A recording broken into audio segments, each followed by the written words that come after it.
इस बार दंगा बहुत बड़ा था।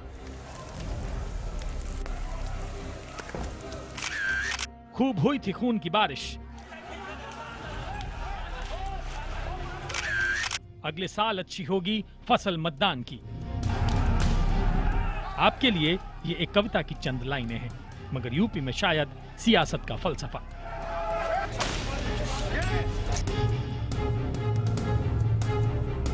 सत्ता में एक सरकार है, मगर क्या वो सरकार का हक अदा कर रही है?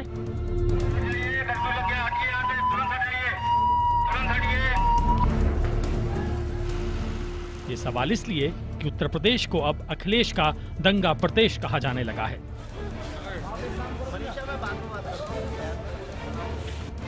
मेरठ, मुजफ्फरनगर, मुरादाबाद के बाद सहारनपुर।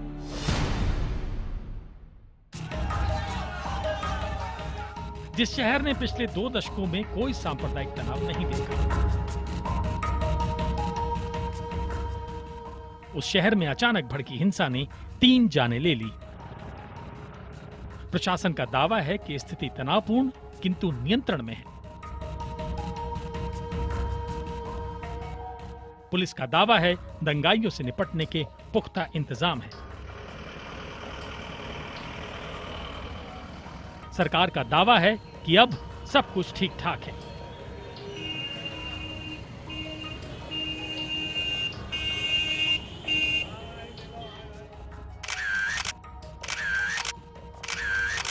लेकिन सवाल फिर वही, आखिर हालात को इस कदर बिगड़ने किसने दिया? आखिर उपद्रवियों को ढील दी तो किसने? आखिर वो कौन है जो यूपी में बार बार दंगे भड़काता है? आखिर वो कौन है जो सख्त कार्रवाई से सरकार को रोकता है? आखिर वो कौन है जो सरकार की नाक के नीचे दंगे की फसल रोपता है? वो कौन है जिसने उत्तर प्रदेश में खोली है दंगों की दुकान?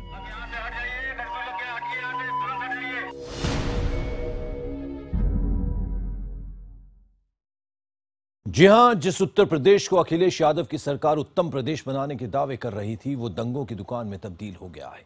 दंगा शहर दर शहर खुलेआम बिक रहा है और रोक लगाने वाला कोई नहीं है। ताजा मामला शहर सहारनपुर का है, जहां जमीन के एक टुकड़े को लेकर 2 समुदाय में हुई भिड़ंत के बाद 3 लोगों की जान चली गई। सहारनपुर शहर से लंबे समय बाद इस तरह के दंगे की खबर आई है। प्रशासन का दावा है कि अब हालात काबू में है, लेकिन हमारा सवाल अपनी जगह कायम है कि अगर अदालत के आदेश के साथ खिलवाड़ हो रहा था तो पुलिस हाथ पर हाथ धरे क्यों देखती रही?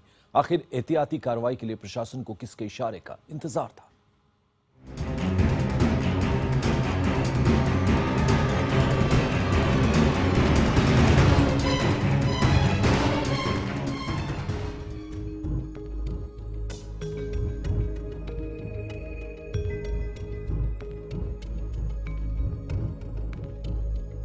सहारनपुर ने ऐसा मंजर 2 दशक बाद देखा है।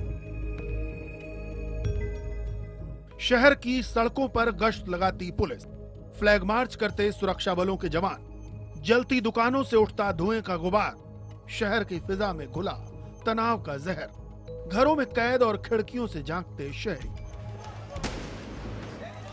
शनिवार की सुबह जमीन के एक टुकड़े को लेकर विवाद बढ़ा। 2 समुदाय आमने सामने आए।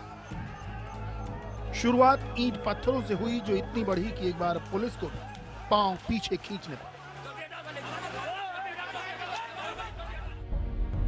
विवाद की जड़ जमीन का जो टुकड़ा है, उसके बारे में एक समुदाय का दावा है कि उसने धार्मिक स्थल के निर्माण के लिए जमीन खरीदी थी, जबकि दूसरे समुदाय का दावा है कि उस जमीन पर कभी उनका धार्मिक स्थल हुआ करता था। इस जमीन पर दोनों समुदायों के बीच लंबी मुकदमेबाजी चली। एक समुदाय को हाईकोर्ट में जीत हासिल हुई और उसने जमीन पर निर्माण कार्य शुरू कर दिया। निर्माण कार्य होता देख दूसरे समुदाय के लोग भी जुट गए और उन्होंने निर्माण रोकने की कोशिश की। यह कोशिश पहले जबानी विवाद और फिर खूनी हिंसा में तब्दील हो गई। आरोप है कि विवाद बढ़ता ही नहीं अगर एक पार्षद ने इस मामले में एक समुदाय विशेष को उकसाया न होता। प्रशासन भी मान रहा है कि सब कुछ नियोजित ढंग से हुआ। बहुत बड़ा एक सुनियोजित टाइप का एक षड्यंत्र था, जो लगता है जो एकदम से सुबह 6 साढ़े 6 बजे ये घटनाएं जो हुई हैं, ये सब 90 से 100 मिनट के अंदर हुई हैं और एकदम से इतने आदमियों का एक सैलाब, जिसने कि फायर स्टेशन को तोड़ा, जिसने थाने को तोड़ा, एकदम से आग लगाई और वो भी उन केमिकल से लगाई बजाय उसके कि जो पहले पेट्रोल और डीजल से लगाई जाती थी। तो ये एकदम इतना बड़ा एक वो था, उससे चूंकि जैसे ही फोर्सेज आ गई, आप देखिए 9 बजे के बाद से फिर कोई घटना नहीं हुई है। हालात इतनी तेजी से बिगड़े कि यकायक पुलिस के लिए भी संभलना मुश्किल था। शहर के अंबाला रोड पर एक साथ एक पूरे कटरे में आग लगा दी गई, जिसमें 1.5 दर्जन से ज्यादा दुकानें थी। उपद्रवियों ने फायर ब्रिगेड का दफ्तर तक फूंक दिया। हालात को काबू में करने के लिए पुलिस को कई राउंड गोलियां चलानी पड़ी। स्थिति की गंभीरता को देखते हुए सहारनपुर से लखनऊ तक तार खड़खड़ाए। कमिश्नर, डीआईजी समेत कई आला अधिकारी मौके पर पहुंचे। रैपिड एक्शन फोर्स की एक बटालियन और पीएससी की एक टुकड़ी को हालात संभालने के लिए तैनात किया गया। छोटी छोटी तंग गलियों वाले शहर सहारनपुर में पहली बार पुलिस ने ड्रोन के जरिए निगरानी का एक नया प्रयोग किया। इस तकनीक का इस्तेमाल अब तक नक्सल प्रभावित इलाके में ही होता रहा है। कैमरे के माध्यम से जैसे सैटेलाइट पिक्चर आती है, उस तरह पिक्चर हम लोग देखने को मिल जाती है। कितने लोग गलियों में, कितने सड़कों पर हैं, छतों पर क्या पत्थर हैं, क्या छतों पर कोई एसिड बम वगैरह हैं। तो ये जानकारी होने पर हमारा जो फोर्स ग्राउंड पर है वो एक्ट कर लेता है और किसी लॉ एंड ऑर्डर सिचुएशन को बेटर कंट्रोल करने के लिए हम लोग एम्पावर हो जाते हैं। आलोक जी बताइए, काम कैसे करती है ड्रोन कैमरा तकनीक? ये 100 मीटर ऊपर उड़ जाता है और 100 मीटर ऊपर उड़ के ये जैसे आपका नॉर्मल कैमरा काम करता है, टीवी कैमरा जूम करता है, पैन करता है, टिल्ट करता है, हर तरह से उसको फोकस भी कर लेता है आदमी का चेहरा। तो एक तरह से एक कैमरा हवा के अंदर, एक हाई पावर कैमरा हवा के अंदर, उस तरह की चीज है। बहरहाल एक तरफ हालात बेकाबू थे तो दूसरी ओर सियासी आरोप प्रत्यारोप का दौर जारी था। बीजेपी ने इसके लिए राज्य सरकार को जिम्मेदार ठहराया। उत्तर प्रदेश की सरकार पूरी तरह से उत्तर प्रदेश का शासन चलाने में नाकामयाब है। वहां जो शासन में बैठे लोग हैं वो खुद चाहते हैं कि उत्तर प्रदेश में सांप्रदायिक तनाव पैदा हो ताकि वो वोट की सियासत कर सके। भारतीय जनता पार्टी सांप्रदायिक सौहार्द चाहती है। समाजवादी सरकार उत्तर प्रदेश में बनी है, तब से ही चाहे बसपा हो चाहे भाजपा हो, ये दोनों दल मिलकर के उत्तर प्रदेश में अस्थिरता पैदा करना, अराजकता पैदा करना, कानून व्यवस्था का संकट खड़ा करना, विकास के काम में रोड़ा बनना, यही इनका एजेंडा है। मुजफ्फरनगर में जिस तरह की दुखद घटना हुई और बाद में जो भूमिका आरएसएस की और भारतीय जनता पार्टी के इनके नेताओं की थी, वो किसी से छिपी है क्या? कांठ का मामला कौन नहीं जानता है। जबकि वामपंथी दलों का मानना है कि उत्तर प्रदेश सरकार दंगाइयों को कुचलने में नाकाम साबित हो रही है।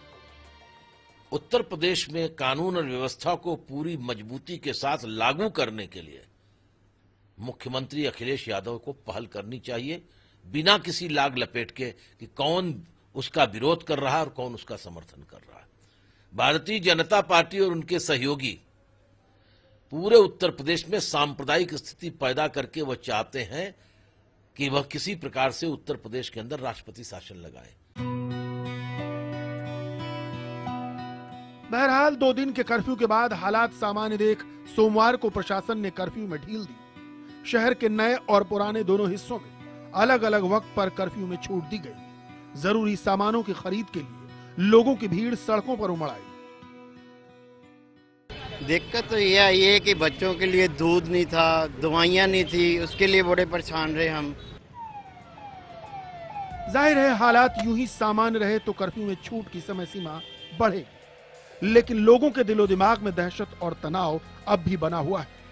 उनके लिए अब भी ये समझना मुश्किल है कि आखिर ये सब अचानक कैसे हो गया। जिस शहर ने 22 साल पहले सांप्रदायिक तनाव और हिंसा से तौबा कर ली थी, उसे किसकी नजर लग गई। जिस मामले में लंबे समय से कानूनी विवाद चल रहा था, उसमें अदालत के फैसले के बाद पुलिस प्रशासन ने निर्माण कार्य से पहले जरूरी एहतियात क्यों नहीं बरता।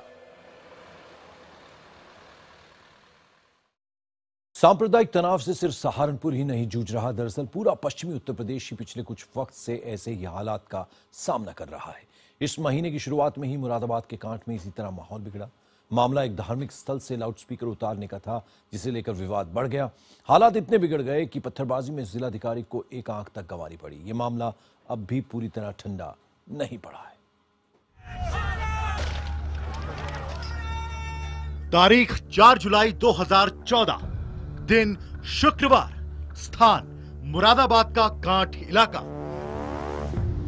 बीजेपी के सांसदों और विधायकों की अगुवाई में शुक्रवार को हजारों की भीड़ महापंचायत करने पहुंची थी। कार्यकर्ता पुलिस को निशाना बनाते हुए पथराव कर रहे थे। नतीजा, मुरादाबाद के जिलाधिकारी चंद्रकांत और पुलिस के जवानों समेत 30 से ज्यादा लोगों को गंभीर चोटें आई। जिलाधिकारी चंद्रकांत को तो एक ऐसा पत्थर लगा कि उनकी एक आंख ही जाती रही। उन्हें बाद में इलाज के लिए चेन्नई के शंकर नेत्रालय ले जाया गया। वहां भी डॉक्टरों ने हाथ खड़े कर दिए। इस पूरे कांड के लिए बीएसपी और कांग्रेस ने प्रदेश की समाजवादी पार्टी सरकार और बीजेपी दोनों को जिम्मेदार ठहराया। सरकार कठोर कानूनी कार्रवाई करने से बचती है तो इसका मतलब है समाजवादी पार्टी, भारतीय जनता पार्टी की अंदरूनी कहीं न कहीं मिली भगत है, जिसके नाते भारतीय जनता पार्टी इस तरीके से सांप्रदायिक सौहार्द बिगाड़ने के लिए उनको खुली छूट और लाइसेंस मिला हुआ है। भारतीय जनता पार्टी पूरे प्रदेश में माहौल खराब करना चाहती है और इस तरह के पंचायतें कर वो एक सांप्रदायिकता का माहौल बनाना चाह रही है। ये मामला 27 जून को कांट के अकबरपुर चैधरी गांव से शुरू हुआ। पुलिस ने यहां एक धार्मिक स्थल से लाउड स्पीकर उतार दिया था। बीजेपी का आरोप है कि ऐसा एक पक्ष की शिकायत पर महज तुष्टीकरण के लिए किया गया। मामला तूल पकड़ता गया और बीजेपी ने पश्चिम के सभी सांसदों और विधायकों को महापंचायत में बुलाया। सांसद सत्यपाल सैनी, नेपाल सिंह, सर्वेश सिंह और मुजफ्फरनगर दंगों के आरोपी विधायक संगीत सोम समेत पंचायत में पहुंचे 200 से ज्यादा बीजेपी नेताओं और कार्यकर्ताओं को हिरासत में ले लिया गया। जाहिर है, इस कांड के बाद बीजेपी मुरादाबाद पुलिस से बुरी तरह से खफा है। बीजेपी के प्रदेश अध्यक्ष का तो इस सिलसिले में एक ऐसा बयान आया जो चौंकाने वाला था। अरेस्ट होने से भारतीय जनता पार्टी की सेहत पर कोई असर नहीं पड़ेगा। प्रशासन ने तो एक उचित सुझाव को नहीं माना और फिर उसको गलत ढंग से हैंडल करने की कोशिश की तो स्वाभाविक है कि जनरोष भड़केगा। बीते शनिवार को भी बीजेपी ने मुरादाबाद में डीएम आवास के बाहर लक्ष्मीकांत वाजपेयी 25 समर्थकों के साथ धरने पर बैठे। वाजपेयी ने मुरादाबाद के एसएसपी के खिलाफ एफआईआर दर्ज करने की मांग की। उनका आरोप है कि एसएसपी ने बीजेपी कार्यकर्ताओं की बेवजह पिटाई की। अगर बीजेपी ये कर रही थी तो भला कांग्रेस ही क्यों पीछे रहती। कांग्रेस के नेताओं ने सौहार्द यात्रा के नाम पर मुरादाबाद जाने का ऐलान कर दिया। इन नेताओं को पुलिस ने गाजियाबाद बॉर्डर पर ही रोक लिया। इन नेताओं में नगमा भी थी, जिनकी दलील थी कि वो यात्रा के जरिए अमन का पैगाम देने जा रही थी। स्ट्रैटेजी की बात नहीं है। पुलिस ने कहा है 4 लोग जा सकते हैं तो 4 लोग जा सकते हैं और अमन और शांति के लिए हम गुहार लगाने जा रहे हैं और कुछ नहीं। पास्ट में हम देख चुके हैं कि जब भड़काऊ भाषण दिए गए हैं तो उसका नतीजा क्या हुआ है। तो इसीलिए अमन और शांति का पैगाम निकालने के लिए और ले जाने के लिए कोई उसमें गलत बात नहीं होती है। बहरहाल समाजवादी पार्टी का सीधा आरोप है कि बीजेपी सियासी फायदे के लिए ये सब कर रही है। जो मुजफ्फरनगर में किया वही मुरादाबाद में भी दोहराया जा रहा है। इन्हें लोगों की तकलीफों से मतलब नहीं है। उत्तर प्रदेश में बीजेपी के लोग निरंतर इस प्रयास में हैं कि किसी तरीके से सांप्रदायिक सद्भाव खराब हो, क्योंकि उनको इससे लाभ हुआ है चुनाव में और चुनाव की दृष्टि से ही ये सब काम कर रहे हैं। देश की सांप्रदायिक समरसता चाहे छिन्न भिन्न हो जाए, इससे इनका कोई वास्ता नहीं। इनका वास्ता है कि इनकी पार्टी का लाभ किस में हो, और इस दृष्टि से मुरादाबाद में भी ये काम कर रहे हैं। जाहिर है, आरोपों के जवाब में आरोप लगाना कोई मुश्किल काम नहीं, लेकिन सच्चाई है कि अगर आप सरकार में हैं तो शांति बहाल रहे, इसकी जिम्मेदारी आपकी है। विपक्षी दल सियासत करने के लिए बने हैं और वो ऐसा करेंगे। सवाल है कि उनके मंसूबे पूरे ना हो, इसके लिए सरकार क्या कर रही है। आशंका होते ही सरकार दंगे फसाद रोकने के लिए सक्रिय क्यों नहीं होती?